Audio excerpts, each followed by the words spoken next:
അന്നേ പറഞ്ഞതാ, കുലുവാലുള്ള കേസാണെങ്കിൽ എന്നെ കച്ചവടത്തിൽ നിന്ന് വിട്ടേക്കെന്ന്. ഗോകുലം വീടിന് വേണ്ടി എന്നെ തന്ന ചിക്കിൽ വാരി നെഞ്ചോട് ചേർത്തപ്പോ നീ എന്നോടൊരു വാക്ക് പറഞ്ഞായിരുന്നു. അത് ജോസേട്ടാ, 2-3 പെണ്ണുങ്ങളെ വീടൊഴിപ്പിക്കാൻ പറ്റിയില്ലെങ്കിൽ ആണാന്ന് പറഞ്ഞ് നടന്നിട്ട് എന്താണാ കാര്യം? എന്തായാലും നിന്റെ അച്ഛന്റെ വെപ്പാട്ടിയുടെ മക്കള് കേമട്ടികൾ തന്നെ. ജോസേട്ടന് അവരൊന്ന് പരിചയപ്പെടണമല്ലോ. ഈ ഓർമ്മയ്ക്കായിട്ട് പിള്ളേരൊക്കെ ചെയ്യുമല്ലോ.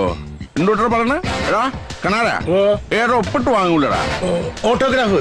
അത് തന്നെ. നിന്റെ മറ്റേ വകയിലെ പെങ്ങന്മാരെ കണ്ടിട്ട് ജോസേട്ടൻ അതൊരെണ്ണം സംഘടിപ്പിക്കണം.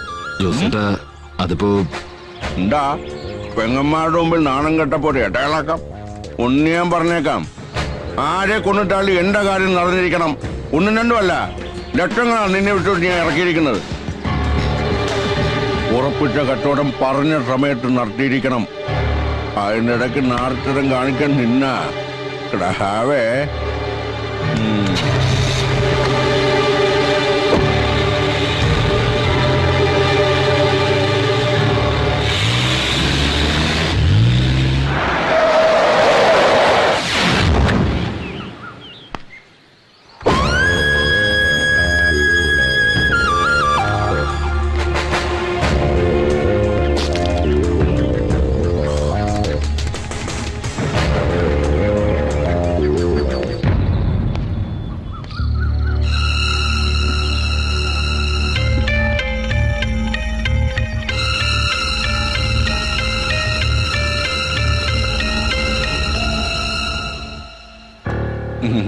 ഞാൻ ജോസേട്ടൻ എല്ലാരും വിളിക്കുക. ചന്തയിൽ കച്ചവടാ നേന്ത്രക്കൊലേറെ. അത് മൊത്തത്തിലും ഉണ്ട്, ചില്ലറയായിട്ടും ഉണ്ട്. പിന്നെ കൂട്ടത്തിൽ ഇത്തിരി വസ്തുവിന്റെ ഏർപ്പാടും ഉണ്ട്. ഒക്കെ കൂടി ഒരു വിധത്തിൽ അങ്ങനെ പിടിച്ചു നിൽക്കുന്നു. ഇതൊക്കെ ഞങ്ങളോട് പറയാൻ പെമ്പിള്ളാരാ ഇങ്ങനെ വേണം. ജോസേട്ടന് ഇതേ സ്വഭാവാ. നേരെ വാ നേരെ പോ. ഇനിയിപ്പൊ കാര്യങ്ങൾ നേരെ രൂപ അങ്ങ് പറയാമല്ലോ. ഇവരുടെ ആങ്ങളെ രവിശങ്കർ ഈ പുരയും പറമ്പും എനിക്ക് കച്ചവടം ചെയ്തിരിക്കുക. എഴുതിയ കരാറിന്റെ കാലാവധി ഏകദേശം തീരാറായി. പൊന്നാങ്ങളെ പറഞ്ഞ പെങ്ങന്മാര് കേൾക്കില്ലെന്നറിയാം. അതുകൊണ്ട് നിങ്ങളുടെ തിരുമുഖം കണ്ട് സങ്കടം പറയാൻ വന്നതാ. കയ്യിലിരിക്കുന്ന കാശ് കൊടുത്ത് കടിക്കുന്ന പട്ടിയെ വാങ്ങിച്ച അവസ്ഥയിലാ ജോസേട്ടൻ. സാധാരണ കഴിക്കുന്ന പട്ടിയെ വിഷം കൊടുത്ത് കൊള്ളുക എന്റെ ഒരു രീതി. വല്ലവനൊക്കെ എഴുതി തന്ന ഏതോ കരാറിന്റെ പേര് പറഞ്ഞു ഞങ്ങൾ ഇവിടെ ഇറക്കി വിടാൻ ആരും കരുതണ്ട. അങ്ങനെ തറപ്പിച്ച് പറയണോ പക്ഷേ? ഒരു കാര്യം ഞാൻ പറഞ്ഞേക്കാം, ഇണങ്ങിയാൽ എല്ലാവർക്കും കൊള്ളാം. ഇനി അതല്ല, ഉണ്ടേ വെച്ച് പൊന്നാങ്ങളെ തല്ലി ഒരിക്കൽ പോലെ എന്റെ അടുത്ത് വന്നാണ്ടല്ലോ, കടയിൽ നേന്ത്രക്കായ തൂക്കിയിടുന്ന പോലെ തള്ളിക്കൊണ്ട് കേട്ടി തൂക്കും എല്ലാത്തിനെയും. ഇനി ഞാനിവിടെ കാലുകൂട്ടുന്നത് ഈ വീടിന്റെ ഉടമസ്ഥനായിട്ടായിരിക്കണം. മറിച്ച് നമ്മൾ തമ്മിൽ ഇതുപോലൊരു കൂടിക്കാഴ്ച ഉണ്ടാവാൻ പാടില്ല.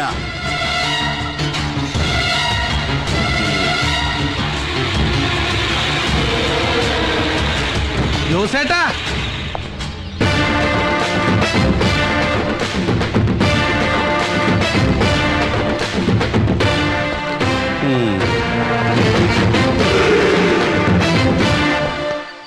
ഈ പാവങ്ങള് താമസിക്കുന്നിടത്ത് വന്നിട്ട് ചുമ്മാ അങ്ങോട്ട് തിരിച്ചു പോവാ. ഒരു കപ്പ് കാപ്പി കുടിച്ചിട്ട് പോവാ ജോസേട്ടാ. നീ അങ്ങനെ എനിക്ക് വേണ്ടി വെള്ളം ചൂടാക്കണ്ട. ജോസേട്ടൻ കാപ്പി കുറേ കുടിച്ചിട്ടുള്ളതാ. ഒരുമ്പട്ടിറങ്ങിയിരിക്കല്ലേ. അപ്പൊ ഇവക്കടെ പിന്നിലും നീയാണ്. പിന്നിലല്ല ജോസേട്ടാ, ഇപ്പൊ മുന്നിലാ. ഈ ജോസേന്റെ ഒരു കാര്യം ഒന്ന് പതുക്കെ പറ. ഇനി ഇത് ആരെങ്കിലും കേട്ടിട്ടാണ് ഇല്ലാത്ത കോരെന്ന് പറഞ്ഞുണ്ടാക്കാൻ. ഞാൻ നിനക്കിട്ടൊരു പണി തന്നപ്പോ നീ ഒരു 8ന്റെ പണി എനിക്കിട്ടു പണിതു. നമുക്കിട്ട് പണിയാൻ വന്നവരെ സന്തോഷിപ്പിച്ച് വിടണമെന്നാണ് മലാക്ക കോളനിയിൽ നിന്ന് പോരുമ്പോ മൂസബായി പറഞ്ഞേക്കണേ.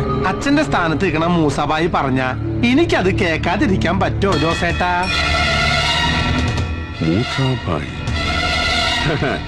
നിന്റെ ചോരത്തിളപ്പ് എനിക്ക് മനസ്സിലാവും.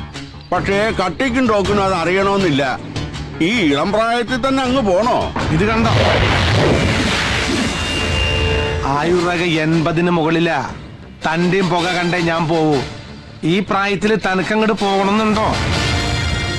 തൽക്കാലം പോവാൻ നോക്ക്.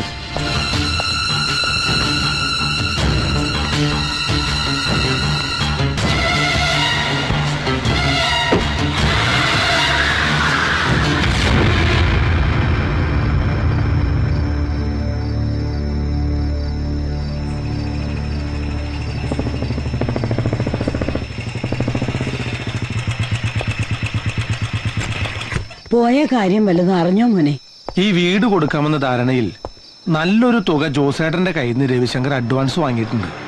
പറഞ്ഞ കാലാവധിക്ക് മുമ്പ് വീട് രജിസ്റ്റർ ആക്കി കൊടുത്തില്ലെങ്കിൽ അയാൾ അവനെ വിടില്ല.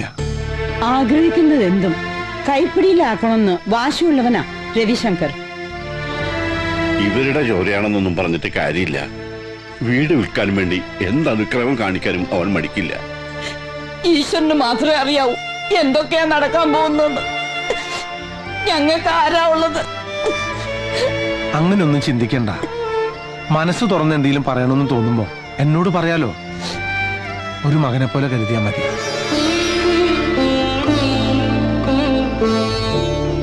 ഇവിടത്തെ ഒരു കാര്യത്തിൽ ഇനി രവിശങ്കർ തലയിടില്ല. തല്ലും കുത്തും ഒന്നും വേണ്ട. എതിർക്കാൻ ആളുണ്ടെന്നറിഞ്ഞ രവിക്ക് ദേഷ്യവും വാശിയും കൂടുകയുള്ളൂ. സ്വന്തം അമ്മ പോലും പറഞ്ഞാൽ അനുസരിക്കാത്തവനാ രവിശങ്കർ. ഇവിടെ കോടതി നിയമൊക്കെ ഉണ്ടല്ലോ മുത്തശ്ശി. നമുക്ക് ആ വഴിക്കൊന്നും ആലോചിക്കാം. എന്താ? അല്ല, ഞാൻ പറഞ്ഞെന്നുള്ളൂ. എല്ലാവരും കൂടി ആലോചിച്ചൊരു തീരുമാനം എടുത്താൽ മതി. എന്നെ കൊണ്ട് കഴിയാവുന്ന എന്ത് സഹായം ഞാൻ ചെയ്യാം.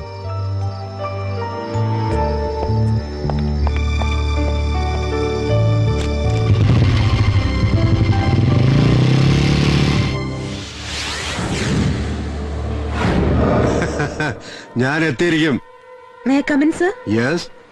Okay, don't worry. I will be there within 15 minutes. Right? Good morning sir. Good morning. ഇരിക്കെ. യെസ്, പറയൂ. സർ, 20 വർഷത്തിലേറെയായി എന്റെ അമ്മയ്ക്ക് അവകാശപ്പെട്ട വീട്ടിലാ ഞങ്ങൾ താമസിക്കുന്നത്. ഇപ്പൊ ആ വീട് ഒരു റിലേറ്റീവ് ഞങ്ങളുടെ സമ്മതമില്ലാതെ മറ്റാർക്കോ വെക്കാൻ ശ്രമിക്കുന്നു. ഇതിന്റെ പേരില് 2 വട്ടം ഗുണ്ടാ ഭീഷണി വരെ ഉണ്ടായി. റിലേറ്റീവ് എന്ന് വെച്ചാ? അത് ശരിക്കും പറഞ്ഞാൽ അച്ഛന് 2 ഭാര്യമാരാ. ആദ്യ ഭാര്യയിലെ മകനാണ് വീട് വെക്കാൻ ശ്രമിക്കുന്നത്. അപ്പൊ ആങ്ങളെയും പെങ്ങളും തമ്മിലുള്ള അവകാശ തർക്കമാണ്. ശരി ശരി, ഒരു റിട്ടേൺ കംപ്ലൈന്റ് എഴുതി കൊടുക്ക്. ഞാൻ വിശദമായിട്ടൊന്ന് അന്വേഷിക്കട്ടെ. Thank you sir. എന്തായി? പുതിയ അസിസ്റ്റന്റ് കമ്മീഷണറാ. കംപ്ലൈന്റ് എഴുതി കൊടുക്കാൻ പറഞ്ഞു.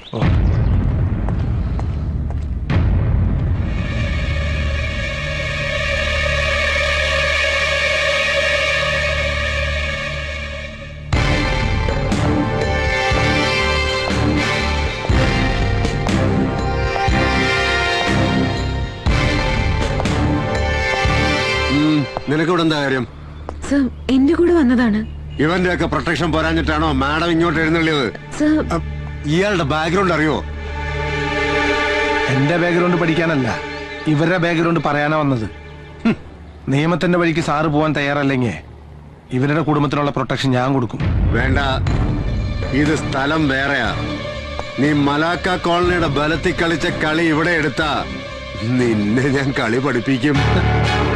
ആദ്യം നല്ലൊരു പച്ചിരുമ്പ് കൊണ്ട് നട്ടല് പണിതിട്ട് വാ. അപ്പ കളിക്കാൻ നമുക്കൊരു പുലിക്കളി.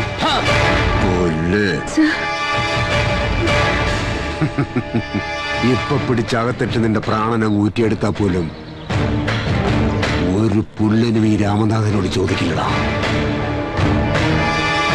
അടങ്ങി ഒതുങ്ങി ജീവിച്ച നിനക്ക് കൊള്ളാം.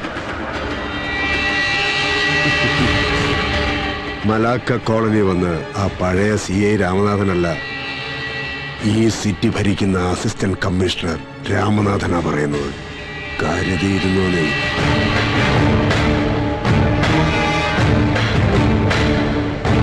പക്ഷേ തെരുവിൽ കിടന്ന് തമ്മിത്തല്ലി ചാകാൻ വിധിക്കപ്പെട്ട ഇവനെ പോലുള്ള ചെറ്റകളെ കൊണ്ട് നടന്നാലേ പാതിരായ്ക്ക് പൊരയില് പോലീസ് കേറി നിരങ്ങും മോളെ. മറക്കണ്ട. ആ